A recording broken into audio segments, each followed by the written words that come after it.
मुझे चलते चलते एक दूर घर दिखा और घर के बाहर एक खाट पड़ी हुई। मेरी हालत इतनी पतली थी, ना ही मैंने पूछा क्या मैं बैठ जाऊं, कौन है, किसका घर है। मैं सीधा गई और सीधा खाट पर लेट गई। मैंने कहा अब बात करते हैं। जहां अब तक मैं परिक्रमा में 30 से 35 किलोमीटर डेली चल रही थी, वसूल पानी में एंटर करते घट कर वो 5 से 10 किलोमीटर रह गई और अब तो मुझसे 5 किलोमीटर सही से भी नहीं चला जा रहा। मेरी बॉडी मेरा मन दोनों बुरी तरह थक चुके हैं। चलते चलते मेरे पाँव पीछे की तरफ भाग रहे हैं। मुझे लग रहा है शायद मुझे धूप लग गई है।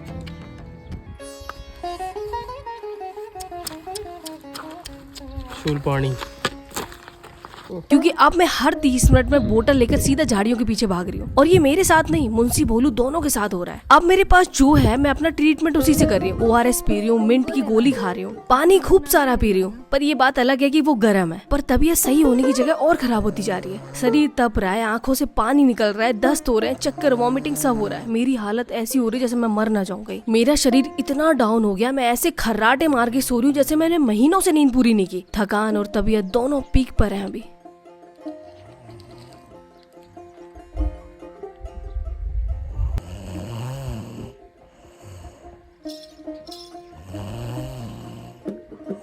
सुबह से कुछ खाया नहीं है, बहुत भयंकर भूख लगी है। तभी एक माता जी आई, उन्होंने सोते हुए हमें उठाया और हाथ में एक भुट्टा देकर कहा खा लो। कुछ खाया तो होगा नहीं। गर्मा गर्म भुट्टा खा तो लिया, भूख भी बहुत तेज लगी थी, पर पता नहीं था कि दस्त में भुट्टा नहीं खाते। अब पता नहीं क्या होने वाला है मेरे साथ। इस कड़क धूप में भुट्टे खा रहे हैं। मैं सो रही थी, फिर हमारे लिए खाट लाए।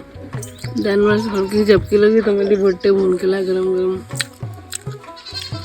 जब तक इन दोनों खाट पर हम कब्जा करके सो रहे थे, तब तक इनका पूरा घर हमारे सिरहाने पर बैठकर हमें देख रहे थे, क्योंकि इनके घर में 2 ही खाट है, एक अंदर पड़ी थी और एक बाहर। अब वो बेचारे कहाँ बैठेंगे, जमीन पर बैठे थे। मेरा ना आगे जाने का मन कर रहा था, ना ही पीछे जाने का। लग रहा था बस यहीं 4-5 दिन पड़ी रहूं। इन्हें देखो, नंगे पुंगे होकर धूप में घूम रहे हैं। इन्हें धूप भी नहीं लगती। धूप कम होते ही सोचा निकलते हैं। आश्रम पर जल्दी पहुंचेंगे तो सही रहेगा, नहीं तो फिर से अंधेरा हो जाएगा।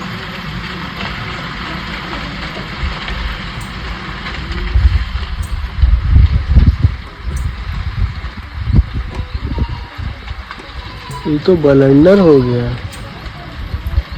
अरे भाई साहब, पूरा आसमान छकाछक कर दिया पत्तों से। गोबर देखो, गोबर का थोपो दीवार। उसको ये लग रहा है मैं शहीद ना हो जाऊं अभी।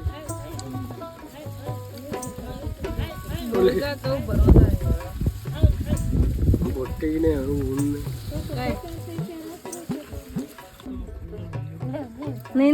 आप भी पी के देखो जरा, ये वो है इलेक्ट्रॉल। अच्छा है ना।